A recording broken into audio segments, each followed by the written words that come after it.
이 공부 방법에 대해서 이제 기존에 이제 많은 사람들이 그냥 그 무조건 가부좌 틀고 앉아가지고 뭐 화두를 들든 호흡을 관찰하든 하면서 뭔가 스스로 만들어내고 이루어내는 식의 공부가 일반적인 경향이었는데, 요즘은 이제 세상이 옛날만 개화된 게 아니라 요즘 진짜 개화가 많이 된 거거든요.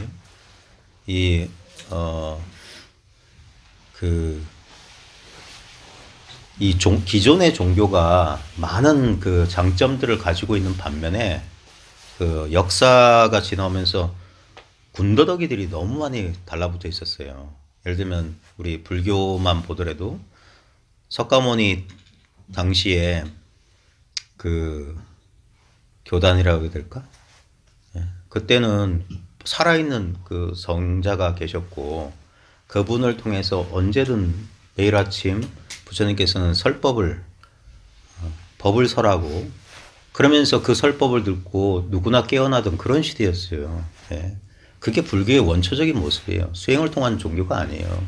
그래서 그 당시에 붓다가 그 살아서 생활할 당시에 수많은 그 자유사상가들, 그 사문이라고 하는 새로운 그러니까 기존의 바라문 종교를 대체할 만한 자유로운 이 그 사상가 집단, 구도자 집단이 생겨났는데, 그 중에 한 분이 붓다야 붓다. 근데 그는 다른 이들과 달랐어요. 예를 들면 같은 시대에 비슷한 시대에 그 출연해서 불교에 많은 영향을 줬던 자이나교 같은 경우에 보면, 거기에 보면 뭐 업을 소멸하기 위해서 살아있는 거 절대 죽이지 않고, 그게 불교에 많이 습합돼 있어요. 그래서 많은 사람이 헷갈리는데, 그러니까 계율을 중시한다든지 아니면 생천 하늘에 나기 위해서 뭐 복을 진다든지, 불교의 근본은 그게 아니에요. 인도 문화상 여러 가지 영향을 받았지만 정말 특이한 종교야. 어떤 그 신을 믿지도 않고, 살면 이게 끝이지 뭐, 그냥 살아있을 때 뭐 할 수 있는 쾌락을 마음껏 즐기고 죽으면 끝이다 라는 그런 단멸론자나 상주론자를 극복했다고 우리 불교대에서 배우잖아요. 아주, 그래서 인도의 땅에선 불교가 사라질 수밖에 없었어요. 인도인들의 사유 방식은 안 맞아요. 파천왕적인 파격적인 사고라. 자아가 없다니. 예? 이 자아가 없다는 게 뭐냐면 업의 소멸하고도 큰 관련이 있는 거예요. 지을 자가 없는데 그럼 받을 자는 누구예요? 윤회의 문제라든지 인도적 사고방식. 근데 이게 역사를 통해서 흘러오면서 너무 많은 군더더기들이 비본질적인 것이 본질적인 것을 가려버렸어요. 그래서 근데 이게 진리라고 하는 건 뭐냐면, 예를 들어서 지리산 저 꼭대기에서 맑은 샘물이 솟아가지고 진주 난강까지 흘러다 보면 온갖 똥물들이 다 섞이지만, 그래도 그 원천에서 흘러나왔던 맑은 샘물은 어딘가 남아 있단 말입니다. 진리라고 하는 것은 역사적으로 막 뭐 초기 뭐 대승 뭐 티베트 뭐 어쩌고 하면서 서양 이제 미국 불교까지 다 들어오지만, 거기에 붓다의 근본 가르침의 핵심은 그 고갱이는 남아 있어요. 그게 아까 진리의 파편만 주워도 그게 아주 위험한 거다. 왜냐면 이건 한 번만 얼핏만 보더라도 우리를 그동안 짓눌렀던 인생의 문제가 순식간에 눈 녹듯이 사라질 수 있는 그런 힘을 가지고 있는 이 마음의 힘이라고 하는 게, 세상을 어떤 상황을 바꾸지도 않고 그저 그것을 경험하고 바라보는 눈 하나만 바뀌었을 뿐인데도 삶이 변화할 수 있는 그 가능성을 여신 분이거든요. 근데도 이제 비본질적인 것들, 그러니까 의식이니 기도니 막 이런 어떤, 그 다음에 초자연적이거나 미신적인 요소들이 너무 많아요. 깨달은 자 신 아니에요. 인간이에요, 인간.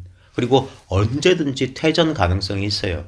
본질적인 부분에서는 아까 말했듯이 이건 원래 완벽한 거예요. 이게 보통 사람들이 이해하기 힘든 부분이야.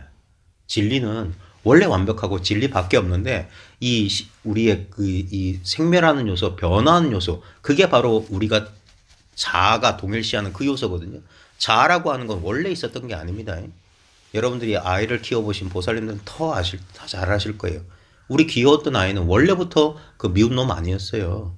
그렇게 착하던 놈이 어느 순간부터 말하고 자기 생각을 가지면서 갑자기 싫어 좋아하면서 자아라는 게 형성됐고, 그리고 본인도 겪어봤지만 이 자아라고 하는 것들이 끝없이 변화를 겪어와요. 그러면 형성된 것이고 본래 뿌리가 없어요. 본래 뿌리가 없는 거야. 예. 근데도 우리의 삶에 막강한 영향을 이게 하고, 그래서 그런 것들을 다 쳐내고 근본적인 다시 근본으로 회복하는 그게 바로 선이에요. 저는 불교야말로 부처님의 근본 가르침은 선이라고 믿고 있거든요. 왜냐면 그가 자신이 본 진리를 있는 그대로 설해서 그 말 그대로의 수많은 사람들이 깨어났기 때문에 그게 선의 방법이고, 그것이 역사적으로 500년, 700년 경전이 결집되고 그러면서 흐려진 거예요. 부파 불교가 생기고 다 파벌이 생겨 싸우고, 그래서 흐려진 것을 그래서 인도 땅에서는 싹 소멸해버리고 힌두교의 아류로 전락해버렸는데, 그 맥이 북방으로 티벳을 건너서 중국 땅 동북아시아에 전해지면서 그 동북아시아 사람들의 심성, 이 중국 사람들은 아주 실리적이고 실용적인 사람들이잖아요.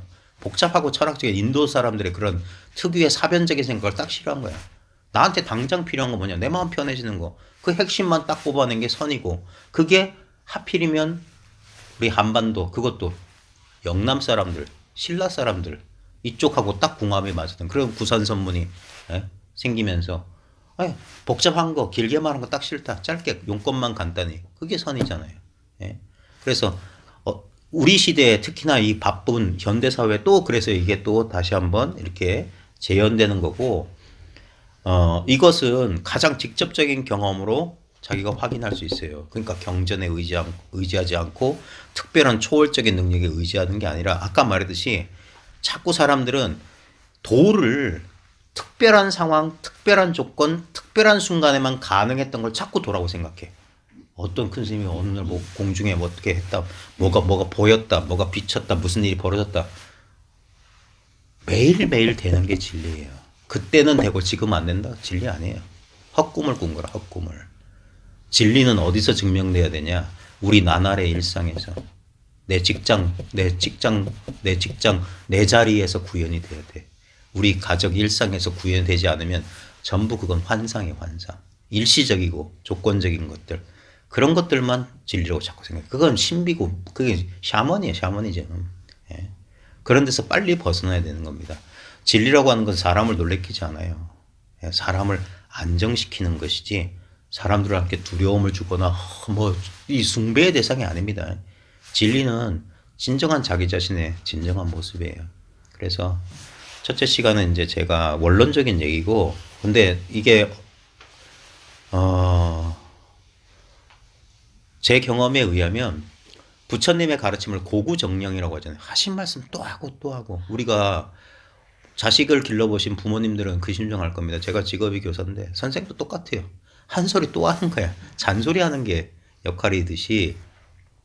왜냐면 우리는 그동안 너무나 이렇게 이 편향되었던, 상대적인 이기적인 관점에 편향되었던 세월이 너무 오래된지라, 말 한마디 끝에 혹시나 운이 좋아서 어떤 그러한 관점에서 설사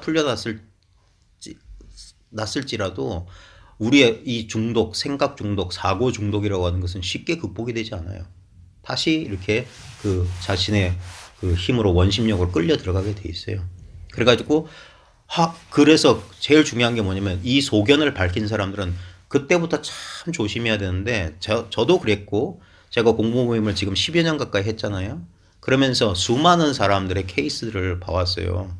근데 정말 공부하기가 힘든 모양이구나. 저도 힘들었어요. 저도. 그러니까 저는 그래서 왜 사람 만나는 걸 좋아하냐, 직접 만나고 부딪히는 걸 좋아하는 게, 제 공부가 그랬고, 제가 훈성거 선생님이나 김태환 선생님 같은 그런 분들을 육체적으로 가까이 이렇게 오랜 세월, 적어도 7, 8년은 거의 일주일에 2, 3번씩은 만났다는 게, 그게 제 공부의 원동력이었고, 그런 사람과 그렇지 않은 사람의 공부, 그 이유는 다르구나. 우리 김태환 선생님 같은 경우는 20년 동안 이제 가르침을 펼치셨는데, 그동안 제가 거기에 총무 생활하면서 다닐 때도 수많은 사람들이 지나갔어요. 근데 모르겠습니다. 뭐 각자 자기 자리에서 공부를 열심히 하시겠지만, 공부를 오래 변함없이, 그 다음에 자기 안목을 더 깊이 해나가는 사람 진짜 손가락 이것도 남아 돌아요. 그 정도로 힘들구나. 그게 부처님 제세 당시에도 부처님과 인연을 맺고 공부했던 사람 불과 10손가락 남으실 겁니다. 그 수많은 그 가르침. 이게 이 공부는 아무 형상이 없고 아무런 어떤 특정한 조건이 없지만 사람을 통하지 않고선 전달되는 게 사람을 통해서만 전달되는 거예요. 그래서 사람을 만나는 게 공부의 다예요. 이건 뭐 통신 교육을 통해서 지식이 아니에요. 이건 인격이 없는 것이지만 인격적인 어떤 전달도 필요합니다. 자기가 공부길에서 힘들고 막 방황할 때 자기가 그동안 보아왔던 지도해 주셨던 그 사람의 모습이 힘이 돼요. 예, 그분은 이 상황에 어떻게 했던가. 예, 그러면서 이제 자기 공부길을. 그래서 그 관세음보살이 자기 보관이 아미타불을 이렇게 보관이 하고 있듯이 사람마다 그래요. 여기에는 뭐 원래 이거 하나밖에 없는데 뭐 스승제자 그것도 이원성이고 분별 아니냐. 그러니까 그런 공부를 안 해본 사람들은 이게 몰라요. 이 이원적이고 비록 일체가 평등한 이 자리에서 분명히 스승은 스승이고 제자는 제자고 이 차별과 이 평등성이 조화롭게 이렇게 돼 있어야 돼요. 예. 반드시 이 가르침이라고 하는 것은 깨닫고 보면 이건 본래 자기 살림살이였어. 하지만 이걸 깨닫기가 그리 힘들었단 말이냐 하는 거예요. 그리 힘들었단 말이냐. 이것을 깨우치고 여기서 정신 차린다는 게 참으로 힘들었구나. 그래서 그래서 보면 여기 처음 만나신 분들 많잖아요. 가슴을 여세요. 이 공부하는 사람들이 내성적인 사람 참 많아요. 저 엄청 내성적이에요. 정말이에요. 진짜 저를 진짜 잘하는 사람은 예를 들어 같은 학교에 근무하신 선생님들은 이거 알면 깜짝 놀랄 거예요. 저 선생이 학교에서 입 한마디 사람들하고 대면대면에 컵 제가 어쩌다가 사람들한테 커피 마시러 오잖아요. 어머 심 선생님 오죠. 어서 오시라고.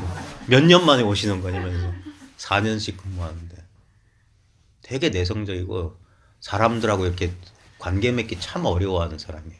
근데 유일하게 제가 제 모든 장벽을 내려놓는 건 이 공부하는 자리에서요. 공부하는 자리. 여기서는 왜? 여기서는 그게 있으면 진리는 통하는 거예요. 돈은 통하는 거니까 그걸 모든 장벽을 내려놔야 돼요. 그리고 도반은 정말 중요합니다. 도반이 공부에 반은 시켜준다? 전부예요. 도반밖에 없어요. 부처님께서도 제자를 기른 게 아니에요. 도반이에요. 도반. 같은 길을 가는 사람들. 예. 거기엔 위아래가 없고 그러니까 그 도반을 위해서 자기가 가진 공부를 아낌없이 여러분을 비춰주는 유일한 거울들이에요. 이 공부를 바깥에 나가서 이야기하면 전부 이런 소리 들어요. 네. 그러니까 이 공부 소통하고 이거를 이해해주고 과부심청 호래비가 알지. 네. 그런 사람 도반밖에 없어요. 그러니까 부끄러워하지 마시고 제가 제일 원하는 게 뭐냐면 이게 일회적이거나 일시적인 만남이 아니라 우리 보통 사회의 그 모임하고 달라요. 제가 정말 아름답게 추억하는 건 훈상거사님 회상에서 보냈던 그 도반님들하고 요번에 20주년 10주년 훈상님 입적 10주기 하면서 제가 33살에 처음 찾아갔거든요. 그때 50대 후반이었던 박거사님이란 분을 만났어요. 정말 보고 싶었어요. 그 모임을 제가 등지고 떠나온 뒤에도 늘 생각나셨던 분이고 그분은 뭐 김태한 쌤이니 뭔 사람처럼 바깥에 법을 알리신 분도 아니지만 저는 그분이야말로 훈상거사님 회상을 지켜준 가장 어른이라고 생각하거든요. 그분이 이 공부를 대하는 마음 자세가 옆에서 지켜보잖아요. 저하고 아버지 뭐 큰 삼촌이나 뭐 숙부쯤 되시는 그 당시 50대 후반 중에 30대면 저 아버지 뻘 되시는 분인데 전혀 나이 차이나 그런 거 없었어요. 지위 고하도 없었고 김태한 쌤도 그분한테 커피 많이 얻어먹었어요. 김태한 쌤도 퇴전할 뻔 공부가 안 되고 할 때마다 그분이 다방 가서 커피도 사주고 하면서 기분을 잃지 말고 공부하라고 그런 어른들이 있었고 아무 조건 없이 모든 걸 열고 우리 사회생활에서는 다 이거 있잖아요. 이해관계에 따라 그 사회적인 마스크들을 다 쓰잖아요. 근데 그런 게 전혀 없었어요. 제가 제일 좋았던 거고 그게 도반의 힘이고 근데 이제 공부 모임 단체 이런 걸 많이 겪어보신 분들은 그런 데서 많은 상처를 입은 분들을 많이 봤어요. 이거 뭐예요? 그 도반들 사이에서 어떤 갈등이라든지 그러니까 도반들 사이에서는 항상 그 서로를 존중해주고 배려해주고 그다음에 공부 가지고 왈가왈부할 필요는 없어요. 그러니까 이제 마음을 열고 이게 자기만 이렇게 공부가 오그라붙으면 안 돼요. 예? 공부는 개방해라. 지금 이 우리나라 지금 이 불교 또는 이 선풍이 오그라든 이유가 뭐냐면 자기 공부를 솔직하게 까놓질 않아. 뭐가 있는 것처럼 사기나 칠 줄 알았지. 솔직하게 까놔야 돼요. 그래야지 뭔 일이 벌어지든 서로 탁마가 되든 할 텐데 공부 얘기를 하는 게 뭐 무슨 좀 알았다 소리 하면은 뭐 괜히 그럴까봐 전부 상대를 의식하느라고 그러는 것 같은데 이 공부 모임에서만큼 마음을 열고 남녀노소를 열고 우리가 우리 의식 모든 사람이 갖추고 있으면서도 유일무이한 진리 그 자체, 의식 그 자체, 마음 그 자체를 탐구하는 그냥 순수한 구도자로서 서로 이야기를 나누고 그러다 보면 그렇게 마음을 열고 나누다 보면 사람이 똑같다는 걸 알게 돼요. 나만 고민하는 게 아니라는 사실. 그게 도반의 장점이에요. 나만 그런 게 아니구나. 그래서 다른 사람 얘기를 통해서 자기가 치유받고 그렇게 다른 사람 공부를 통해서 자기가 성숙하고 그러는 거예요. 그 다음에 도반들이 힘들 때 그 도반들의 어떤 의지처가 돼주는 것도 우리 도반들 몫이에요. 그래서 이게 지금 진주 모임은 한 달에 한 번, 이제 겨우 3번째거든요. 인연이라고 하는 건 사람의 뜻대로 할 수 없는 거지만 가능하다면 오랜 시간 동안 같이 인연을 맺고 이런 공부를 해나갈 수 있는 그런 모임으로 이게 진주 모임도 자리 잡기를 바라겠어요. 오늘 이제 혹시 질문하실 거 있으시면 부끄러운데요. 부끄러울 거 없어요. 저는 원래 이제 제가 여기 도반님을 통해서 릴라 선생님 그때 이 법문 들어보라고 해가지고 들었을 때는 제가 사실은 이해가 좀 잘 안 오더라고요. 네. 그래가지고 그냥 저 평상시에 항상 법장스님 법문을 즐겨 듣거든요. 그러면 그 이해도 되고 제 생활에 이렇게 도움 많이 되는 것 같더라고요. 근데 이제 저번에 제가 처음으로 저쪽에서 선생님을 뵀잖아요. 네. 그래가지고 그 이후에 제가 이제 그 릴라 선생님 건강 반야경을 1부터 시작해가지고 계속 중복해서 뭐 잘 때도 듣고 저는 미용실을 하고 있거든요. 손님 없을 때 듣고 근데 오고 가고 차 안에서 또 조용할 때 듣고 자기 전에 듣고 TV 보는 걸 사실 좋아하는데 TV보다 본문 들어야지 이런 생각도 들고 그 TV도 보고 싶기도 보고 싶고 그러니까 일상 중에 제가 스트레스 푸는 시간이 TV 보면서 저녁에 퇴근해서 그냥 혼자 근데 그 동안에 선생님 이 생각이 너무 많이 떠오르는 거예요. 와, 이 생각을 나 진짜 죽어버리고 싶다 그냥 차라리 이 생각이 너무 많이 떠올라가지고 이걸 피하고 싶은 거야. 이 생각 떠오르는 이게 너무 힘든 거야. 너무 생각이 많이 떠올라가지고 그래서 어쨌든 그 선생님을 만난 한 번 계기가 제가 이렇게 릴라 선생님도 그렇고 그나 선생님 얘기하시는 거 그렇고 오늘도 법문하시는 게 그렇고 머리로서는 이해가 가거든요. 지금 이 자리라는 거. 근데 이제 제가 그거를 이렇게 확연하게 탁 이렇게는 안 되었거든요. 지금 제 상태가. 근데 어쨌든 이 공부라는 게 그러면 그 법문을 계속 릴라 선생님 법문을 계속 들으면서 하는 이 상태가 공부가 되어가는 과정인가요? 네. 그러니까 몇 가지 말씀해 주셨는데 제가 아주 기뻤습니다. 왜냐하면 봐요. 누가 들으라고 해서 억지로 들은 거 아니죠. TV 보는 거 좋아하지만 이상하게 듣고 싶고 듣는 시간이 늘어나죠. 그게 공부하는 거예요. 자연스럽게 사랑에 빠지는 거랑 똑같아요. 누구 좋아해, 누구 생각 몇 시간에 한다고 해서 억지로 안 되잖아요. 좋아하면은 나도 모르게 마음이 가요. 네. 그게 진정한 공부예요. 그 다음에 생각이 갑자기 많아진 것 같죠. 네. 그게 공부가 돼간다는 증거예요. 너무 많이 떠올라가지고 예. 그게 너무 와 내가 평상시보다 이 생각이 그렇죠. 너무 많이 떠올라. 이게 너무 고통스러운 거라. 그러니까 평상시에는 자기가 생각하는 줄도 몰랐던 거예요. 생각하는 줄도 모르고 생각 속에서 사는 건데 이제 갑자기 나도 모르게 생각하는 것을 자기가 이제 자각하는 시간, 자각하는 횟수가 늘어나는 거예요.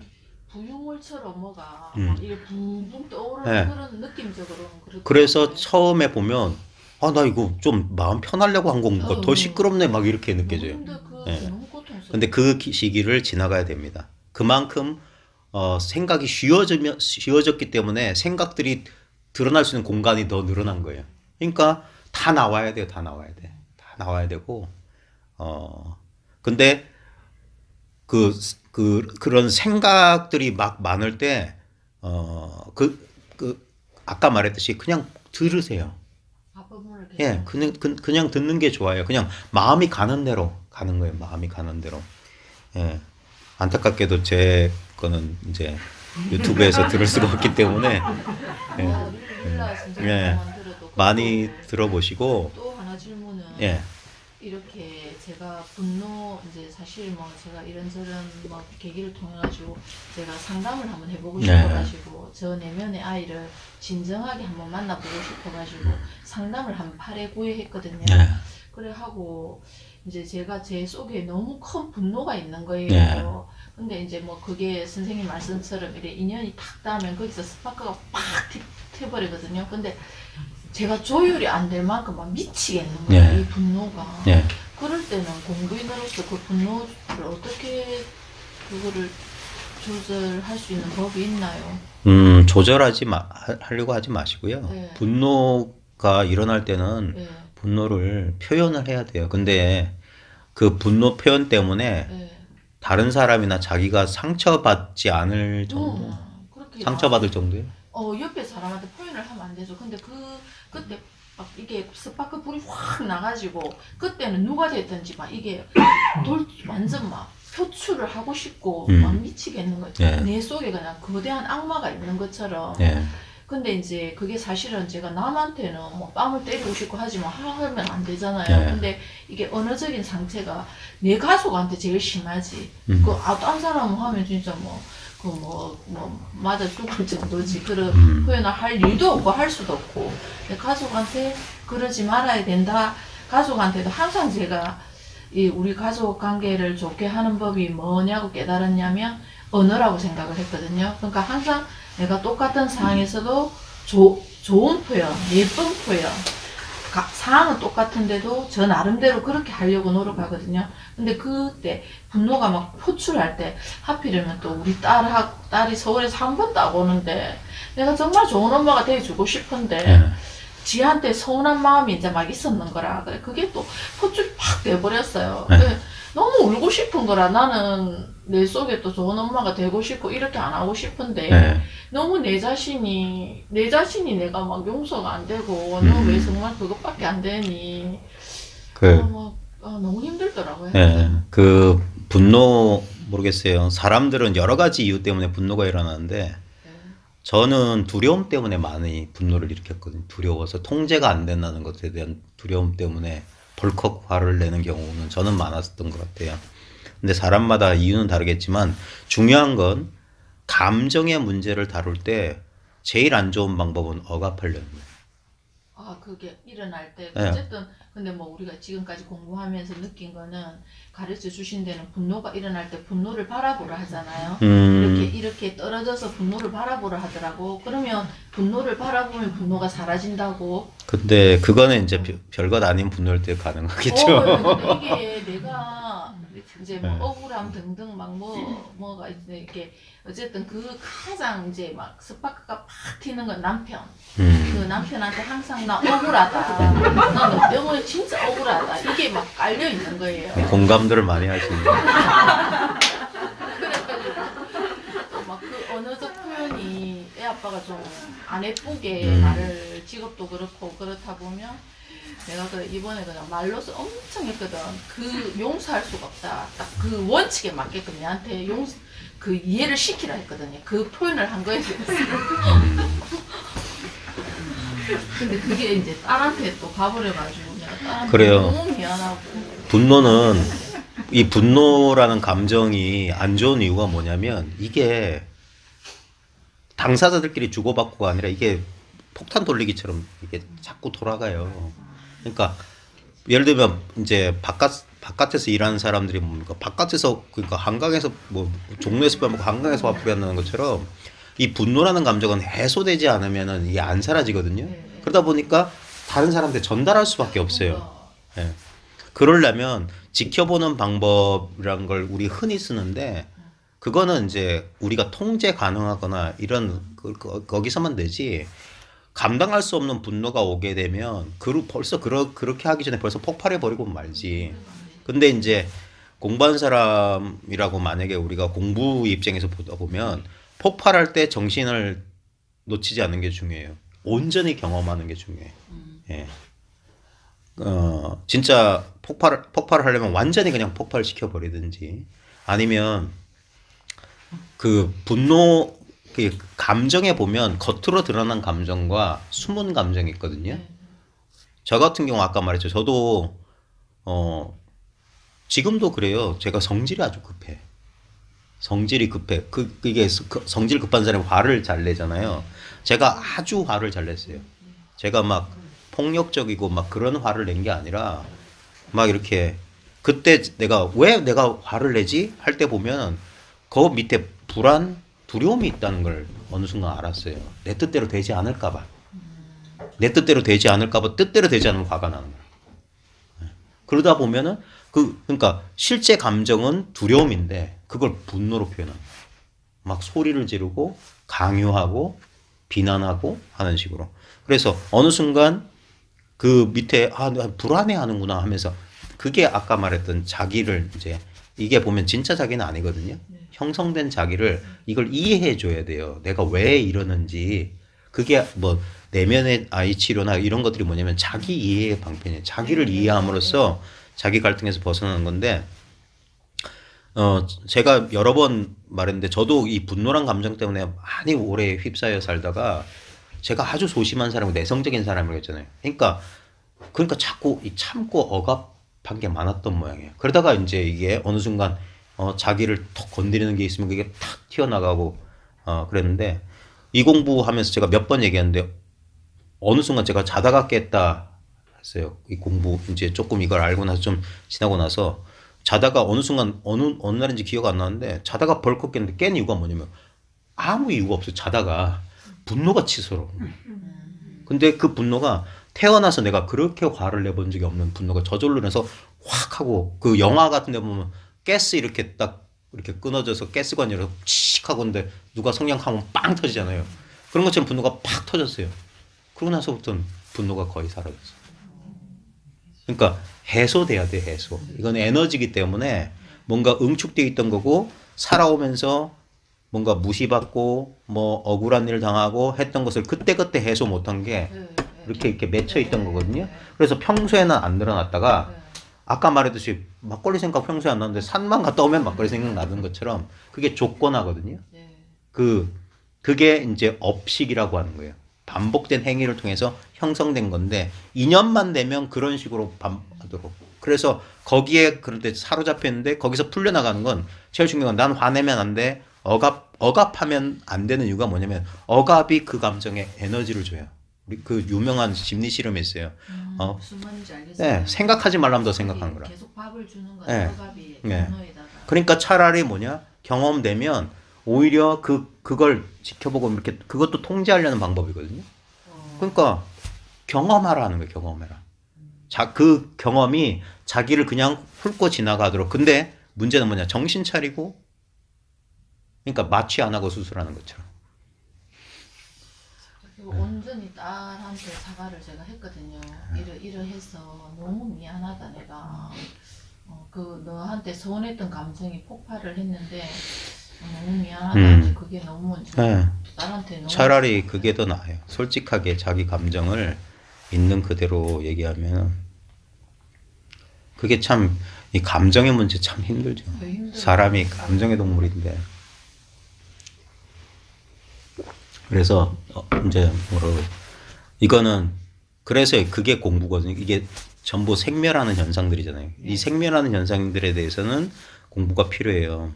그러니까 공부가 보면 크게 이 모든 게 이 하나의 이름을 먼저 밝혀요. 먼저 밝힌 다음에 이게 밝혀져야지 그 다음에 그 자신의 조건화 왜 나라는 어떤 사람 나라는 현상은 이 상황만 되면 이렇게 왜 내가 이때까지 이렇게 살아왔는지를 이제부터 그래서 정견부터 시작되는 거예요. 그러니까 이제 보이기 시작한다는 거예요. 내 마음의 움직임이 보이고 그러면서 내가 왜 그러는지 이제까지 내가 깨닫지 못했던 내 밑바닥에 뭐가 깔려 있는지 그걸 하나씩 자기를 이해해가는 거예요. 그러면서 그럴 필요가 없는데도 나는 그렇게 습관적으로 조건화돼 있구나 하면서 그래서 가끔 공부에 아주 긴 세월이 걸리는 것들이 그런 문제들 그러니까 생각과 감정, 욕망 이런 문제들 있잖아요. 우리를 얽어매고 있는 거, 우리를 제한하고 조건화시키고 있는 거. 그게 그래서 깨달음과 해탈. 깨달음하고 해탈은 전혀 다른 과정이에요. 예? 깨달음을 통해서 이제 해탈이라고 하는 건 뭐냐면 그런 자신의 생각의 굴레, 예? 그게 윤회거든요. 돌고 도는 거 반복되는 거예요. 감정의 굴레에서부터 서서히 벗어나는데 이 공부가 어떤 의미에서는 공부는 이게 다 공부예요. 이것밖에 공부가 아니야. 깨달음은 어떤 의미에서는 제일 쉬운 거고 당연한 거고 이제 깨닫고 보면 그러고 나서 이 공부를 제대로 하지 않으면 이 뒷공부를 제대로 하지 않으면 설사 깨달았다 할지라도 여전히 자신만의 한계 굴레에서 벗어나질 못하고 이 공부가 상대적으로 힘들어요. 대표적으로 경허선사 같은 경우에 보면 비록 그가 안목은 출중했지만 그의 그 삶을 구성하고 있었던 어떤 욕망의 문제라든지 감정의 문제에서는 자유롭지 못한 사람이었던 것 같아요. 그래서 그 경허의 행동에 대해서 두 가지 관점이 있어요. 하나는 막행막식 무해행, 걸림없는 행동이다라고 좋게 봐주는 방면인가 하면 하남 같은 사람은 하남은 경허를 되게 존경한 사람인데 하남은 솔직하게 말했어요. 그의 안목은 배우되 그의 행실은 배우지 말라. 예. 왜냐면 그 끄달린 사람이거든. 예.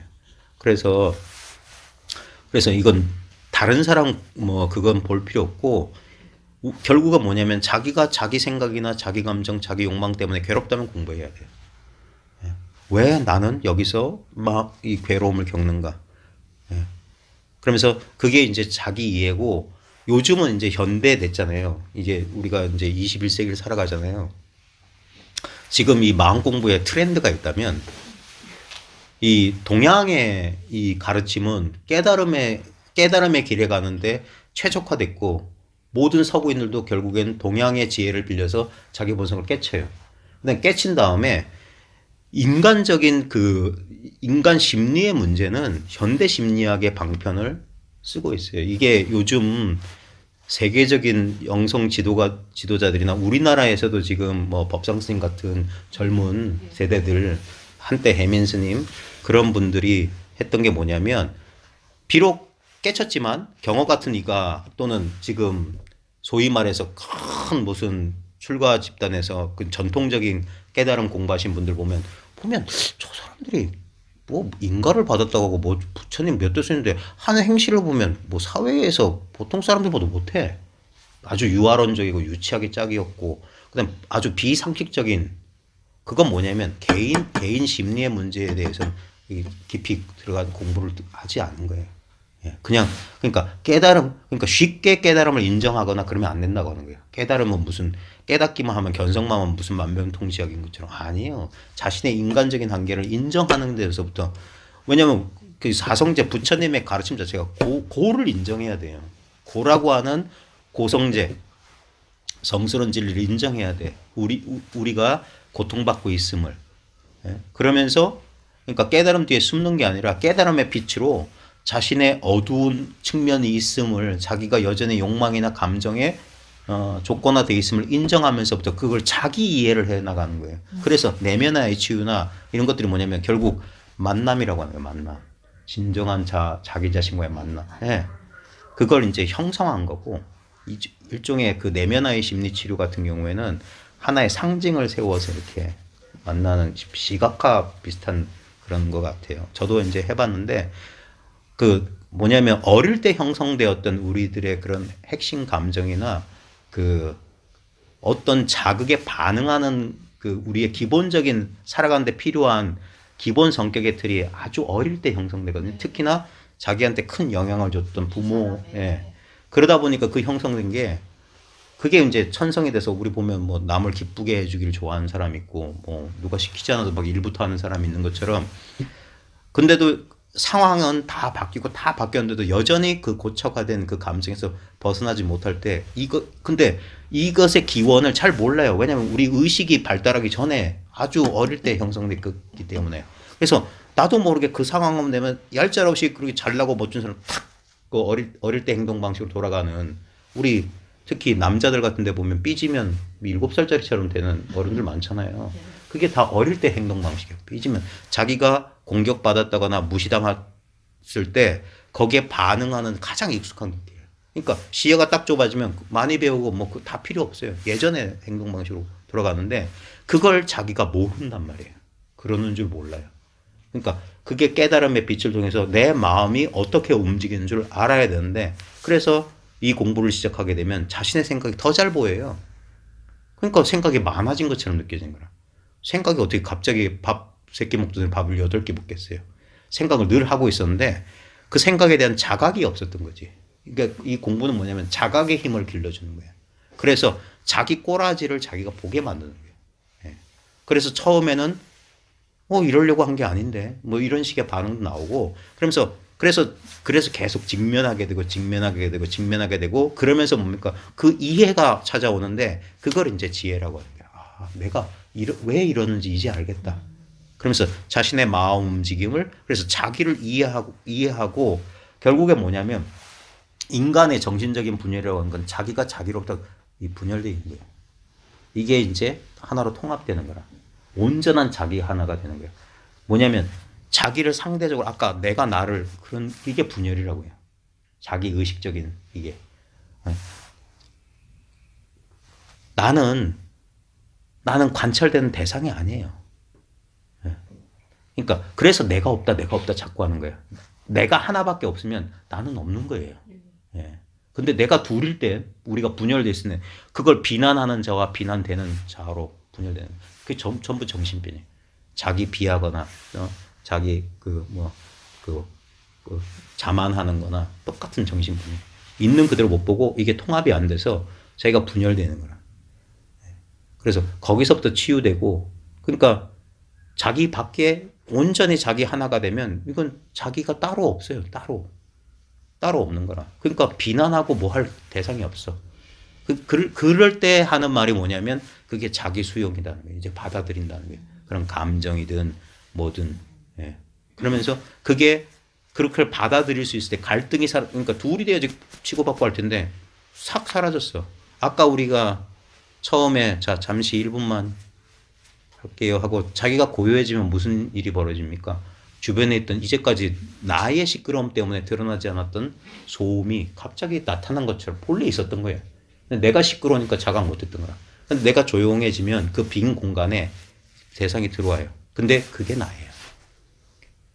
그 모든 나 아닌 것들 전부가 바로 나를 구성하고 있는 모든 요소들이야.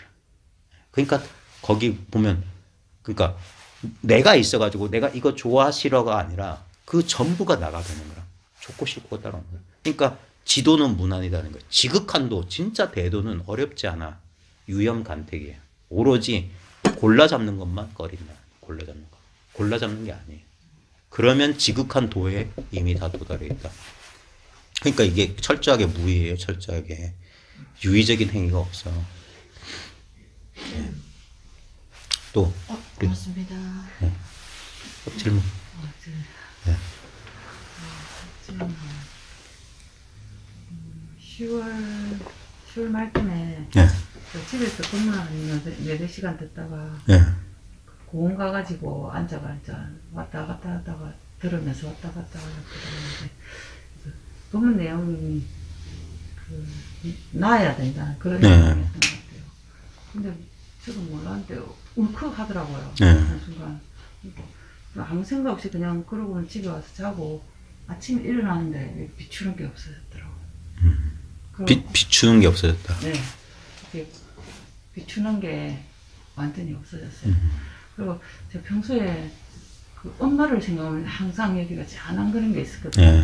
근데 그런 마음도 없어지고 가족도 생각해도 그리고 뭔지 모르게 이렇게 또렷하게 생각이 안 나더라고요. 얼굴이 또렷하게 생각이 안 나고 하여튼 희미하게 뭐 딸 생각이 들고 아들 생각이 들고 이렇게 뚜렷하게 안 느껴지더라고요.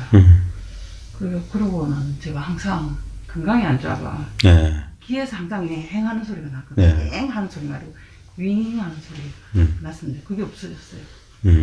그리고 한 3-4일에 한 번씩 꼭 쫓기는 꿈을 꿨거든요. 공부하고 나서부터. 그리고 막 자는데 도둑놈이 들어왔는데 깨가지고 그걸 잡아야 되는데 그게 내가 이 가슴 뭐라는 거에 하이 눌리는 거라네요. 네. 그런 꿈을 항상 꾸는데 그런 꿈도 안 꾸이고 그러고는 그리고 한 며칠 전에 제가 제가 몸을 이제 요 어깨가 일하다가 어깨가 아파 이래라 하다가 갑자기 내라는 마음이 내가 어딨어 이렇게 느껴지면서 시계도 시계하고 저하고 똑같이 이렇게 생각을 해야 시계도 있고 저도 있고 컵도 있네 이렇게 생각이 들었는데 그래도 이현성인 거예요. 제가 생각해보니까 그래 조금 막막한 느낌도 조금 하면서 아직 공부가 부족하니까 그렇겠지. 그게 비추는 게 이제 처음에 비추는 게 있었는데 사라졌다 할 때 비춘다는 게 뭐예요? 뭐가 비추고 있다는 느낌이 있었어요 그동안? 항상 이렇게 보면 이렇게 느끼는 이렇게 보는 자가 있었어요. 그래 보통 이제 그런 오해들을 하죠. 왜냐면 그게 우리는 느낌이 있으면 그게 이제 있는 그대로 자기 경험을 이렇게 제대로 보는 게 아니라 기존의 상대적인 관점으로 보게 되면 항상 뭐가 이게 비춰지고 뭐가 느껴지니까 그걸 느끼는 어떤 자라는 그게 자기도 모르게 이게 분별이 일어나는 거예요. 예. 그러다가 이제 자연스럽게 때가 되면 시간이 되면 그런 저거 없네 하고 그냥 그걸 이제 그게 이제 그 보는 자는 없고 본만 있다 뭐 이런 식의 표현을 많이 쓰는 경우가 있거든요. 주시자 없고 주시만 있다 이런 식으로 그게 또 다른 미세한 분별이었구나라는 자각이 이게 시간이 되면 저절로 때가 되면 이게 찾아와요. 그러면서 거기서부터 이제 탁 자유로워지게 되고 그 다음에 자꾸 본질 얘기만 해서 이게 되게 재미없는 얘기거든요. 수십 년을 이 얘기만 해요.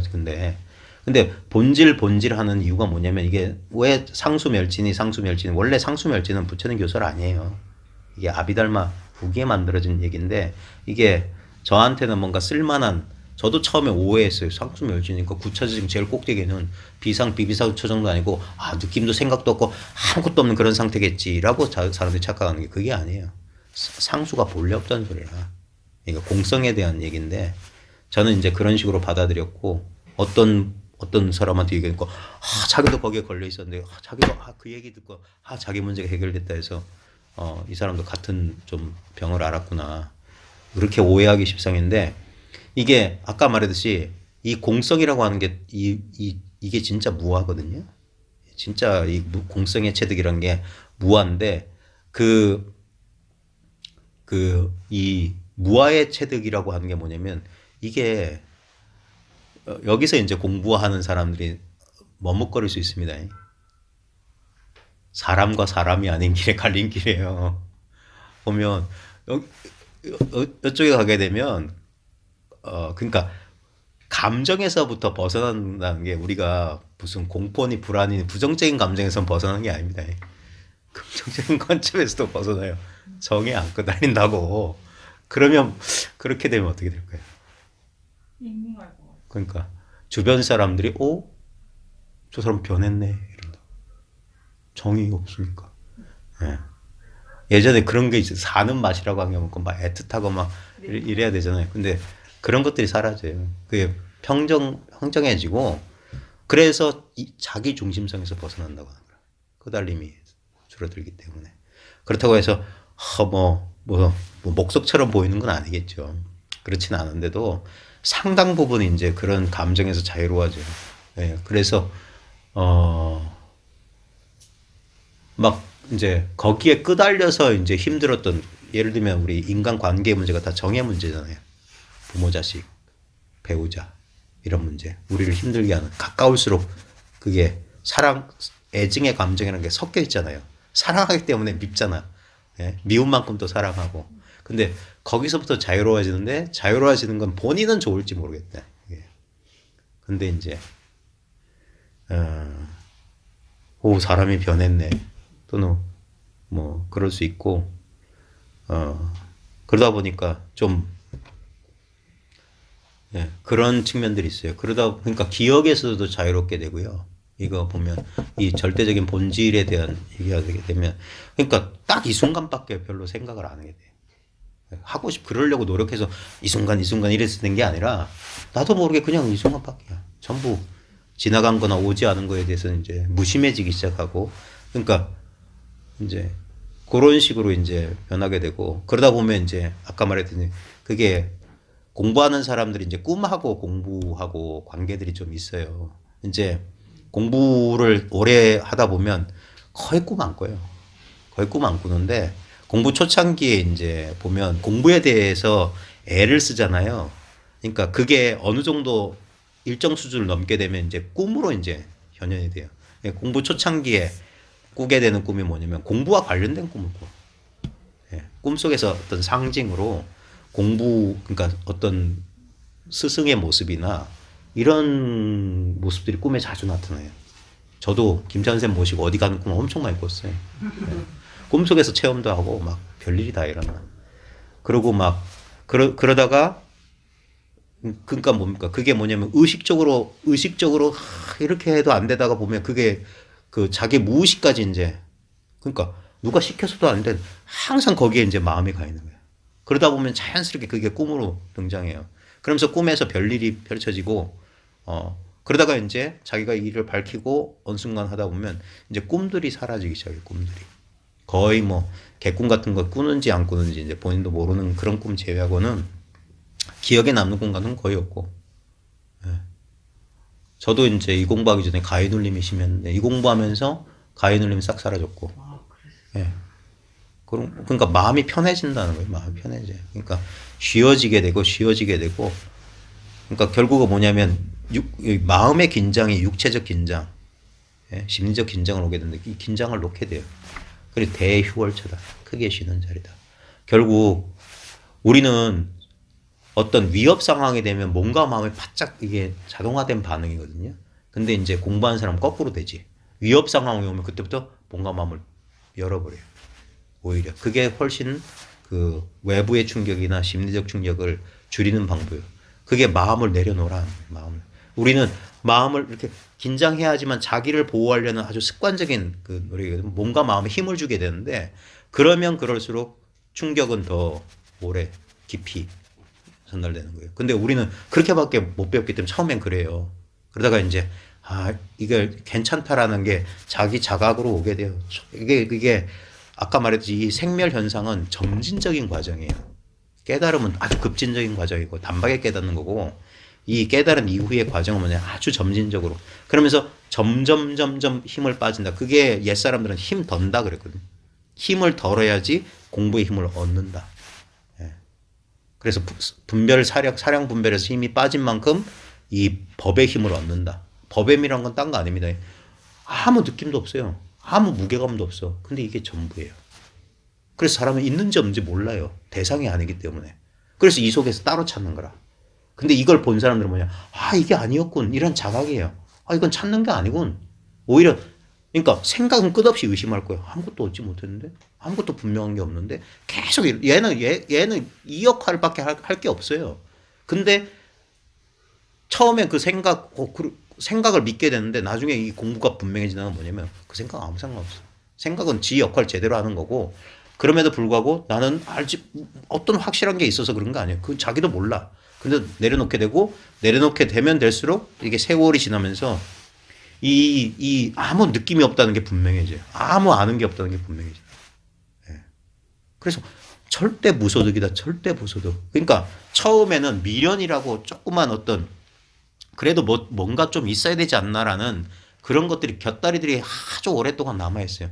그것들이 서서히 그러니까 우리가 조각 같은 거 할 때면 처음에 거칠게 형상을 만들잖아요. 그 다음에 이제 미세하게 그 다음에 맨질맨질하게 다듬는 것처럼 우리의 이 법에 대한 안목이 더 정교하고 더 정교하고 더 정교하게 되는 거예요. 그래서 어떤 희미한 뭐 이런 티끌 뭐 신락 같은 것도 남겨두지 않는 거예요. 그래서 공부를 더 오래 하십시오. 더 오래 하십시오. 안목을 더 예리하게 더 밝히세요 하는 이유가 어떤 희미한 이 그림자도 남겨두지 않는 거. 예. 그 그림자가 있으면 그것 때문에 뭐 헛것이 보여요. 헛것이. 예. 그 미세망념, 미세분별이라는 게 있게 되면 그래도 하고 자기 마음에 여전히 놓지 못하는 부분이 있어요. 그만큼 우리는 공부가 아직 미진한 거예요. 예. 그래서 철두철미하게 그 옛사람들이 뭐냐면 작은 깨달음에 만족하지 마라. 확철대오가 있다. 큰 깨달음이 있다. 큰 깨달음. 큰 깨달음이 뭐 어마무시한 그런 게 아니라 진짜 한 점의 미혹, 한 점의 의욕도 없는 상태가 있다. 자기 스스로 자명한 상태가 있다. 그래서 그러기 전까지는 공부를 이만하면 됐어. 그런 거 없어요. 이만하면 됐어가 어디 있어. 계속 이 공부하는 사람 그래서 하심하고 겸허하라는 게 뭐냐면 우리는 자기도 모르게 어떤 자기도 모르게 또 어딘가 또 이렇게 테두리를 짓고 머물려고 해요. 그래서 도반이 중요하고 그 다음에 뭐냐면 이렇게 교류해야 돼요. 교류. 예. 뭐 예전에 보면 막 뭐 이 선지식 저 선지식 이렇게 했던 거 있잖아요. 그런 것처럼 사람이라고 하는 게 아무리 잘나봤자 자기 경험의 한계라는 게 있을 수밖에 없거든요. 그래서 다양한 부류의 사람들 보면 그래서 서로 이제 소통되는 사람들 아무나 어중이떠중이 만나면 안 되고 그래 초창기에는 위험해요. 초창기에는 뭐 이 사람도 비슷한 말 하는 거고 저 사람도 비슷한 말 하는 거 같고 하다 보면은 헷갈려요. 나중에 보면. 그래서 한동안은 이렇게 쭉 공부해서 어느 정도 제가 이제 썼던 말 가운데 하나가 이제 남한테 속지 않을 정도는 됐습니다. 그렇게 말하고 이제 돌아다녀 봤거든요. 남한테 속지 않을 정도. 다른 사람 말이나 다른 사람들의 어떤 방편에 저거 또 내가 또 뭐 있나? 이 정도는 안 됐을 때 그때 이제 가다 보면 자기와 비슷하거나 적어도 자기보다 나은 사람 만나게 되거든요. 그러면 이제 그러면서 배워요. 이 공부 참 재밌는 게 뭐냐면 이런 일도 가능합니다. 처음엔 스승과 제자였죠. 세월 지나면 제자가 스승보다 뛰어날 수 있어요. 그런 일이 얼마든지 가능해요. 그래서 근데 거기서 뭐냐면 그런 거 없어요. 뭐 그런 거 없어. 선에 보면 그런 거 있잖아요. 뭐 어떤 스님의 제자였는데 이 제자가 어디 가서 깨닫고 왔어. 깨닫고 와가지고 스승이 여전히 안목이 없으니까 스승을 일깨우잖아요. 예. 목욕하면서 등 밀어주면서 법당은 좋은데 부처가 영험이 없네. 그러니까 툭 돌아보니까 이거 부처가 방광도 할 줄 아네. 그러고 맨날 경전만 보고 있으니까 머리 들어와서 막 창호지 뚫으니까 아이고 저 맨날 창호지만 뚫으려고 하는 거 뚫린 대로 못 나가고. 그러니까 스승이 묻잖아. 너 도대체 뭔 일이 있었냐니까. 법을서는 그거 받아들인다니까. 처음엔 저도 그런 걸 경험해 봤어요. 제가 막 20년 전에 막 뭐 몰라가지고 헤맬 때 만났던 저도 한두 사람 만나봤겠어요. 수많은 저를 도와줬던 도반 선지식들이 있었죠. 그러고 이제 이렇게 지나서 이렇게 보니까, 어이구, 저 사람이 아직도 그 수준에 머물러 있어. 이제 그런 것도 보이고, 그러면 또 인연 있으면 만나서 서로, 이게 마음을 열면, 왜 그래요? 그러면, 이렇게 해서 도와주고 그런 거지. 네. 그러면서 이제 제가 뭐 이런 쪽, 저런 쪽, 이런 사람들하고 교류를 많이 가지는 이유 중에 하나도 그거예요. 우리, 뭐냐면 이게 언어나 편향된 관점이란 게 있을 수 있으니까. 불교적인 관점, 무슨. 그럴 때 다른 종교, 다른 쪽에서, 다른 수도자들은 어떻게 보는지. 그러면서 분명히 진리는 하나거든요. 왜냐면 인간의 의식은 다른 게 있을 수 없어요. 그래서 이 인간 의식에 대한 탐구를 서로 다른 언어나 방편을 쓰지만 결국 그러면서 확신이란 게 생겨요. 이게 확신이란 게. 확신이 생겨요. 이 의심 많은 이 분별심을 조복하는 건 그리고 확신이에요. 확신. 확신이 생겨서 더 이상 이게 의심하지 않고 이게 스스로. 그래서 항복 기심. 이 분별심이 항복 조복이 돼야 돼. 항복이 탁 기세가 꺾여야 돼. 이제 더 이상 너는 이제 더 이상 의심을 일으킬 수 없다. 그래서 믿음이 생겨야 되고 이 믿음은 내가 믿습니다 믿음이 아니에요. 확고부동한 믿음이라. 확고부동한 믿음. 그럴 때 그게 뭐냐? 그게 알아차림의 확립. 이 도의 확립이라고, 확립. 이게 확립이 돼요. 반야가 바라밀 완성이 돼야 돼요. 바라밀이 돼야 돼요. 저 건너가야 된다고. 아직 머물러 있으면 안 돼. 그래서 그 확립, 바라밀을 위해서 그래서 공부를 오랫동안 해보십시오.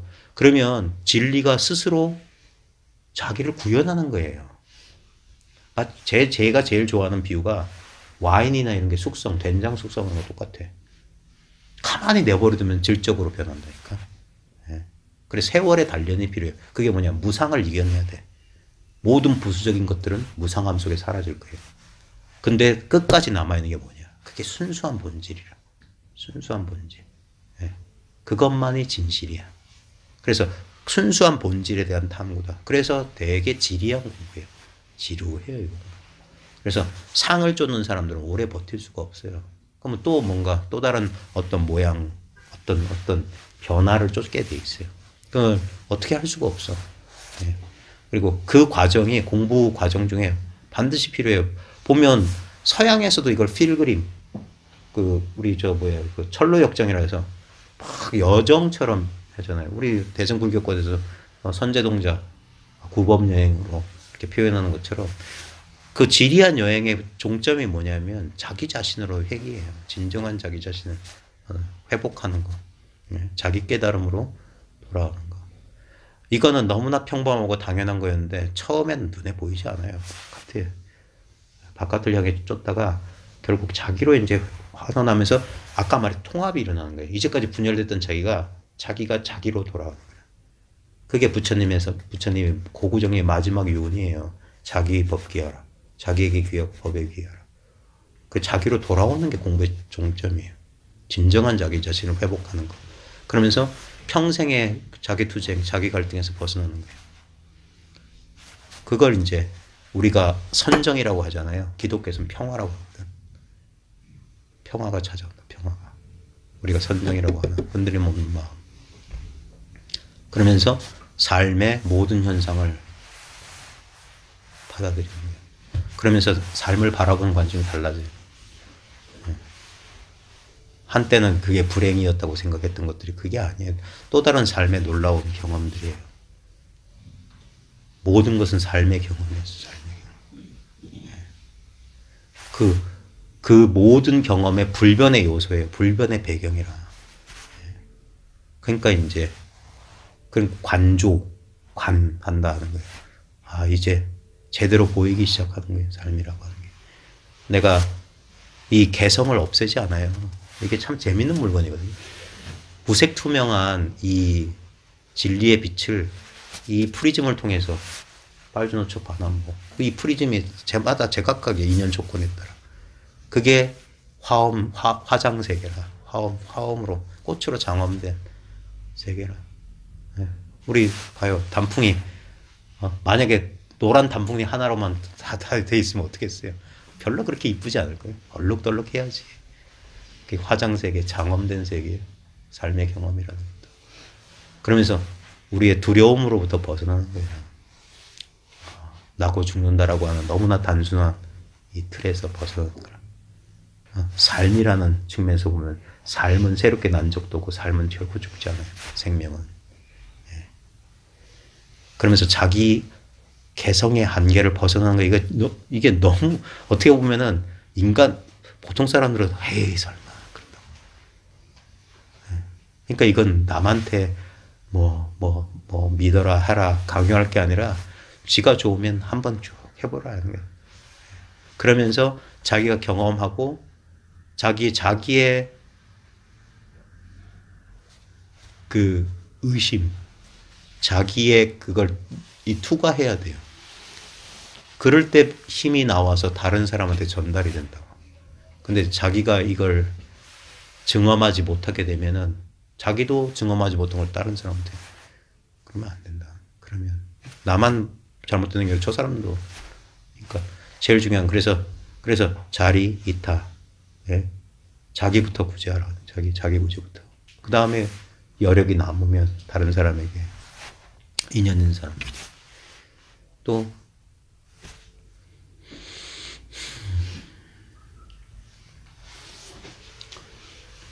네. 무릎 많이 아프시죠? 얼추 1시간 한 달에 한 번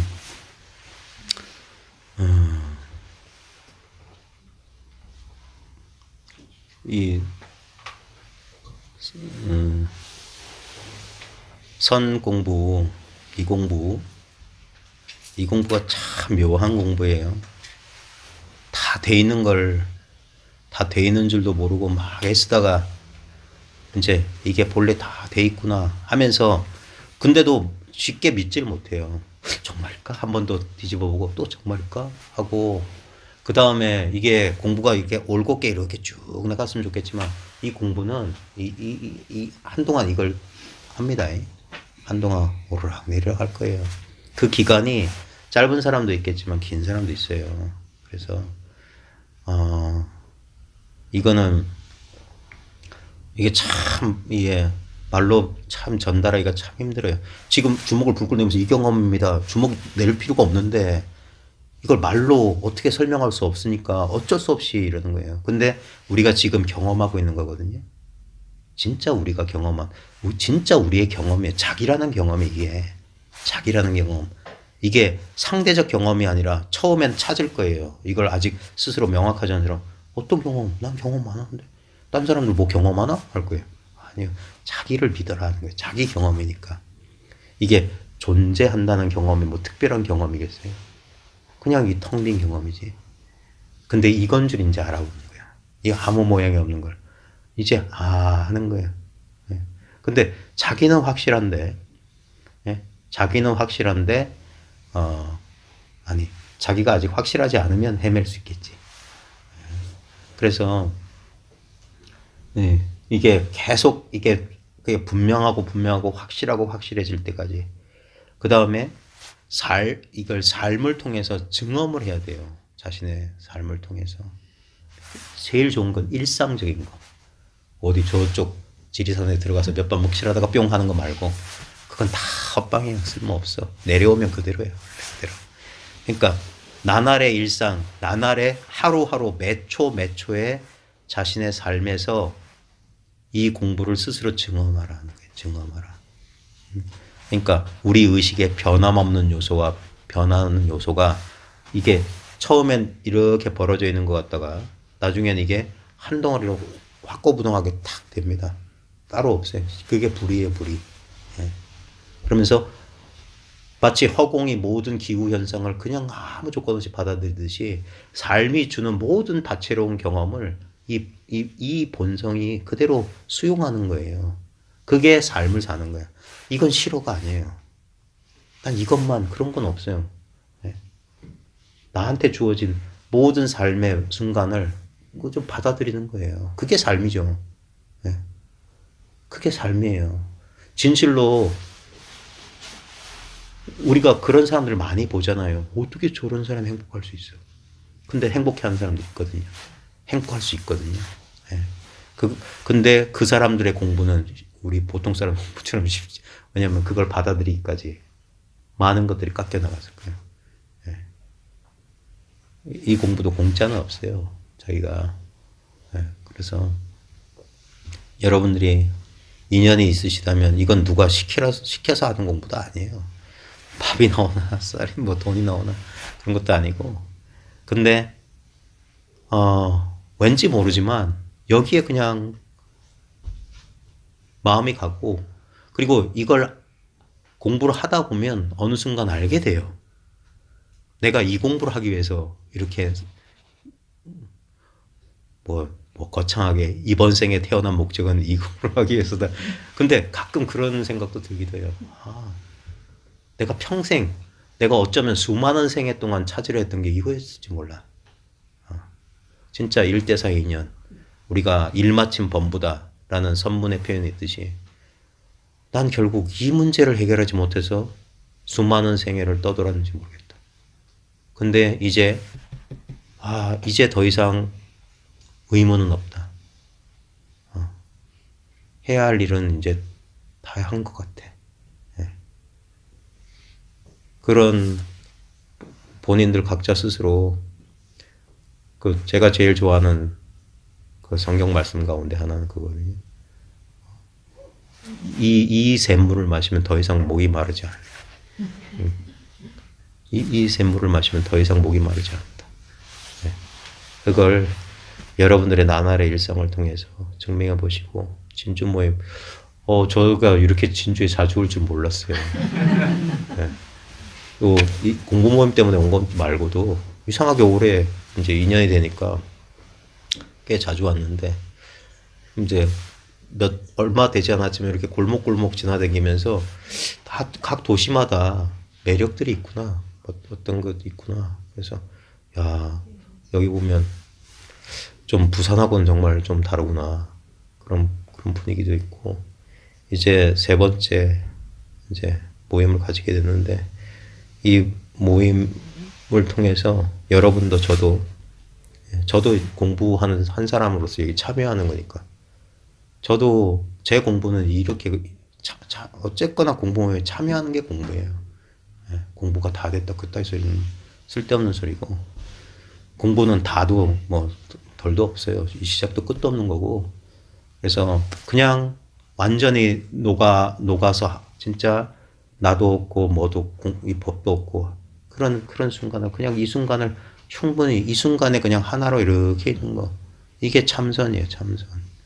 바로 이 순간에 우리가 딴 생각, 어떤 그런 걱정에서 자유롭고 올곧하게 이 경험이 쌓이고 쌓이는 겁니다. 쌓이고 쌓이는 거예요. 이게 훈습이에요.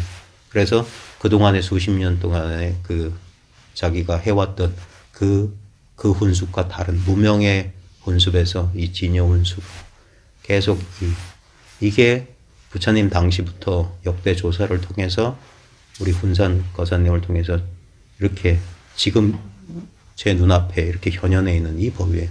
이건 본래 있던 거예요. 부처님께서 말했어요. 열애가 깨달은 법이라고 하는 것은 열애가 세상에 출현하거나 말거나 상관없는 법이다. 본래 법이다. 본래 법. 만들어낸 법이 아니다. 형성된 법이 아니다. 그래서 이건 누구나한테 이미 자기가 있다는 건 이 법이 자기 눈앞에 구현되어 있다는 거기 때문에, 인연 있는 사람들은 여기까지 왔는데 이 법의 창고에 와서 빈손으로 돌아갈 거냐. 수신결에 그런 소리가 나오거든요. 이번 생에 자기가 이 삶이라는 이 기회를 통해서 내가 만날 수 있는 게 결국 아파트, 자식, 남편, 아내, 명예, 관직 이런 거겠냐. 다 왔다가 떠나버릴 허망한 것들을 위해서 내가 한평생을 살았더냐. 한번 큰 시야에 회전이거든요. 관점을 돌린다. 눈길 한번 돌린다.